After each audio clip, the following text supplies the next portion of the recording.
Hello everyone. Science PYQ series का ये fifth chapter हम लोग देख रहे हैं, फिजिकल प्रॉपर्टीज ऑफ मैटर। ठीक है।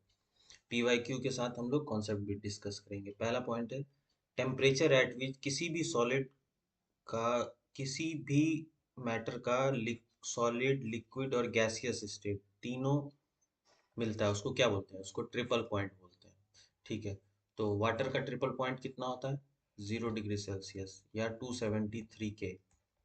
कब? प्रेशर कितना होता है? 612 पास्कल या 0.006 ATM।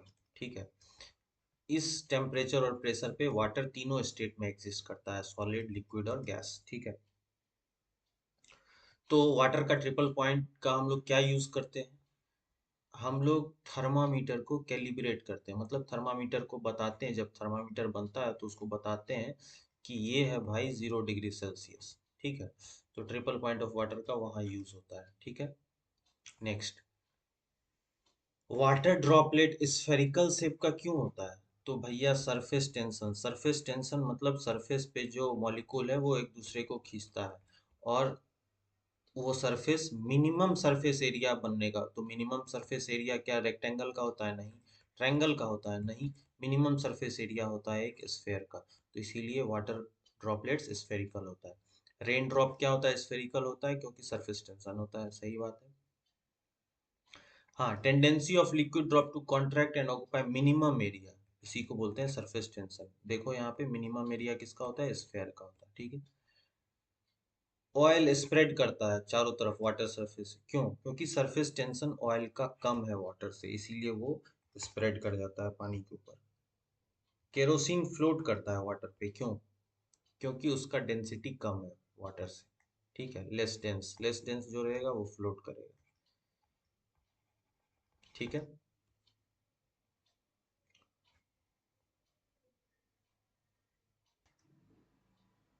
Pressure inside a soap bubble क्या होता है? एक सोप बबल में प्रेशर बाहर से क्या होता है? बाहर का एटमॉस्फेरिक प्रेशर से क्या होता है? ज्यादा होता है। क्यों और कितना?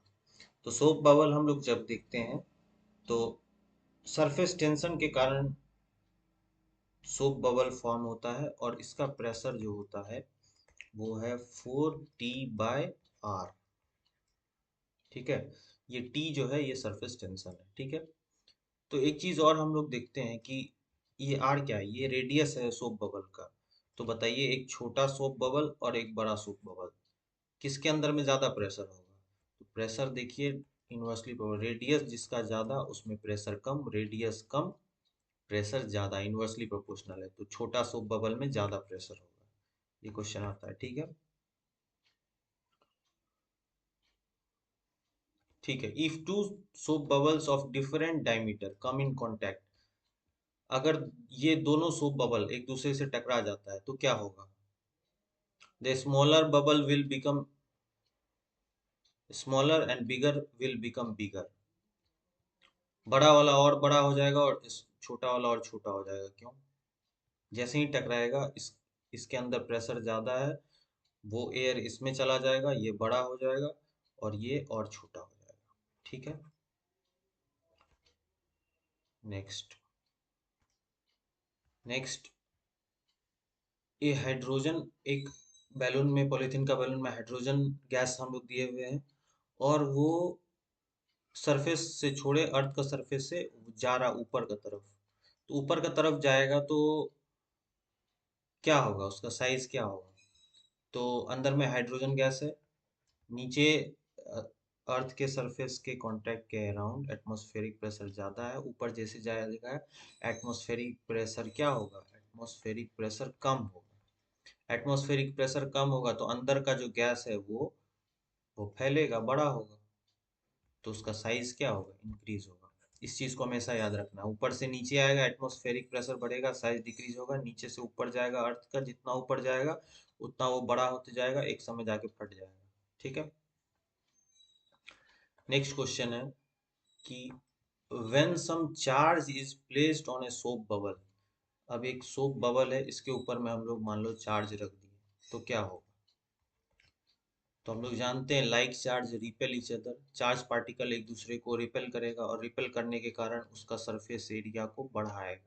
कब तक बढ़ाएगा? एक लेवल तक बढ़ाएगा, उसके बाद वो फट जाएगा। ठीक है, तो चार्ज आप नेगेटिव चार्ज रखें या पॉजिटिव, लाइक चार्ज हमेशा क्या करेगा? एक दूसरे को रिपेल करेगा, रिपेल करने से उसका रेडियस बढ़ेगा, सरफेस एरिया बढ़ेगा। ठीक है, कहता है कैपिलैरिटी का अगर फेनोमेना ना हो, कैपिलैरिटी होता है कि जैसे पेड़ पौधा जमीन से कैसे पानी और ये न्यूट्रिएंट इसे ऊपर चला जाता है, या एक केरोसिन लैंप दिया हुआ है, लैंप जो रहता है केरोसिन का, वो ऊपर में जलते।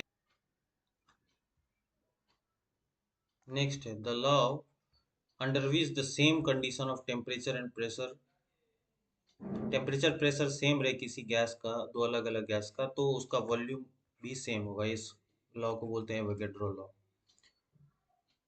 और 1 मोल को बोलते हैं एवोगैड्रो नंबर। कितना होता है आप लोग कमेंट में बताइए, 1 मोल बराबर कितना नंबर होता है? ये नंबर, इतना बड़ा नंबर हम लोग क्यों लेते हैं? छोटा छोटा चीज काउंट करने के लिए। जैसे अंडा को काउंट करते हैं दर्जन में, डजन में, उसी तरह छोटा छोटा आइटम्स मॉलिक्यूल को काउंट करते हैं मोल में। 1 मोल में कितना होता है, कितना पार्टिकल होता है? बताओ कमेंट में। चलो नेक्स्ट,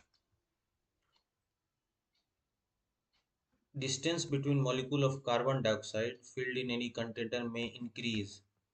किसी भी कंटेनर में CO2 है, या आग बुझाने वाला जो फायर एक्सटिंग्विशर होता है, तो उसके बीच का वॉल्यूम, जब उसका वॉल्यूम बढ़ा देंगे तो उसके बीच पार्टिकल का बढ़ेगा। ठीक है, ऑन लीकेज ऑफ सब carbon dioxide gas from container, उसका कुछ अगर लीक कर गया, बाहर चल गया, तो भी उस दोनों के बीच का गैप क्या होगा? बढ़ेगा। सिंपल क्वेश्चन है, बस थिंक करके आंसर देना। ठीक है, एक लेक का सरफेस विंटर में क्या होता है? लेक है, लेक का ऊपर का सरफेस फ्रीज हो जाता है, लेकिन अंदर में पानी होता है। इसी कारण अंदर में मछली उछली ये सब जिंदा बच जाता है, नहीं तो सब डेथ कर जाता है, लेक पूरा फ्रीज कर जाता है। तो वाटर बॉटम में स्टिल लिक्विड होता है, क्यों? 4 डिग्री सेल्सियस जैसे ही होगा, ठीक है, वाटर का मैक्सिमम डेंसिटी उसी समय होता है। ठीक है, और इसी कारण से पहले ऊपर का जो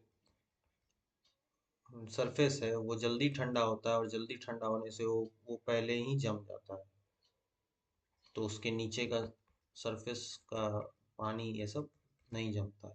ठीक है, चलो नेक्स्ट, कोल्ड वेदर में aquatic animal survive under when water top layer freezes ice because, same condition है कि नीचे नीचे का ये मछली उछली जिंदा क्यों बन जाती है? क्योंकि ऊपर का पहले ही बर्फ बन जाता है, नीचे का नहीं बन पाता है, नीचे में पानी ही रहता है, तो अंदर में जो भी एक्वाटिक एनिमल है वो लोग जिंदा बच जाता है। ठीक है, प्रकृति का नियम है, समझिए।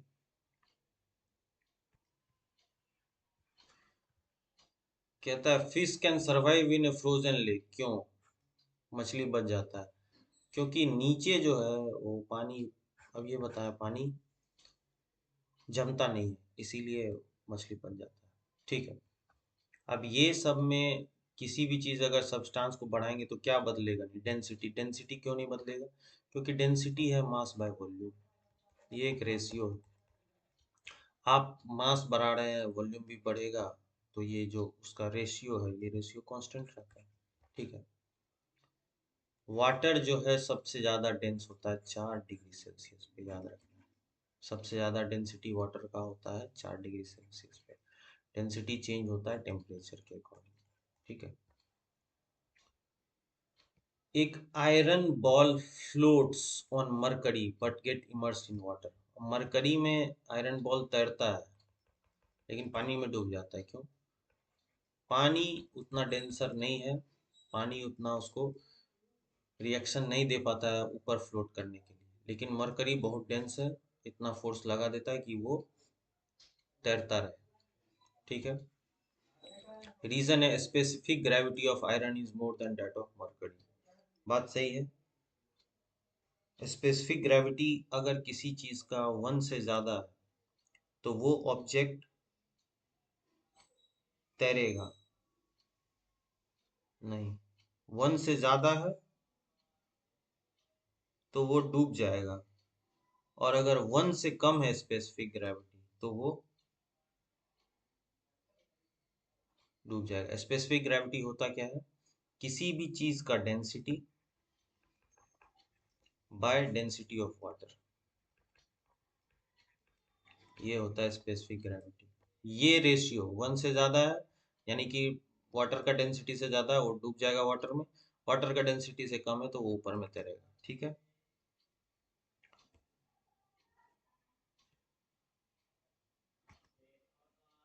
नेक्स्ट है iron nail float on mercury sinks in water. Same है, आयरन का डेंसिटी वाटर का डेंसिटी से ज्यादा है लेकिन मरकरी से कम है, इसीलिए वो मरकरी पे फ्लोट करेगा और वाटर में डूब जाएगा। ठीक है। एक निडल डूब जाता है लेकिन शिप तैरता है, क्यों? क्योंकि भैया शिप का जो नीचे का सरफेस एरिया है वो बहुत ज़्यादा है। वो इतना ज़्यादा है कि उसको जितना वो नीचे फोर्स लगा रहा है उतना वाटर उस पे ऊपर लगा दे रहा है, वो तैर रहा है। लेकिन इसका सरफेस एरिया बहुत कम है और ये डूब जाता है। अब देखो यहाँ पे है relative density of needle is greater than that of water displaced by it. पानी जितना वाटर को डिस्प्लेस कर रहा है वो ज़्यादा है, सॉरी निडल जितना को डिस्प्लेस कर रहा है वो ज़्यादा है उसका वेट, इसीलिए डूब जा रहा है। लेकिन शिप जो है उसका नीचे का सरफेस एरिया बहुत ज़्यादा है, उस पर इतना ज़्यादा है कि फोर्स बाय एरिया यानी कि प्रेशर उसको बैलेंस कर दे रहा है। ठीक है। एक आयरन निडल, अभी वहां पे पिछला क्वेश्चन में देखेंगे निडल सिंक्स इन वाटर, लेकिन जब आप पानी के ऊपर में उसको धीरे हाथ से एकदम इस सरफेस पे रखेंगे निडल को, तो वो तैर भी सकता है। ठीक है। बस लेकिन सरफेस पे रखना होगा, अगर इधर उधर रख दिए ऐसे टेढ़ा रख दिए तब तो डूब जाएगा। तो सरफेस पे जब नीडल को या ब्लेड को हम लोग ऐसा करके रखते हैं तो वो ब्लेड भी तैर जाता है, नीडल भी तैर जाता है। क्यों? क्योंकि वाटर का ऊपर का जो ये है सरफेस है उस पे लगता है सरफेस टेंशन, वो सरफेस टेंशन उसको फोर्स देता है कि वो ऊपर में टिका रहे। ठीक है। सरफेस टेंशन का वजह से निडल या ब्लेड ये सब पानी के ऊपर में तैरेगा, जब आप उसको स्थिर से सिर्फ सरफेस पे रखेंगे तब।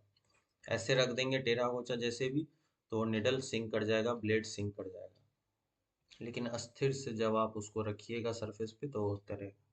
ठीक है। नेक्स्ट है पानी से जैसे ही हम लोग कुआं से ऐसे बाल्टी भर के निकालते हैं, जब तक वो बाल्टी पानी में है वो आपको हल्का लग रहा है, लेकिन जैसे ही पानी से बाहर बाल्टी आया पूरा का पूरा, क्यों? क्योंकि जैसे ही पानी में रहता है तो पानी भी उस पर फोर्स लगाता है। आर्किमिडीज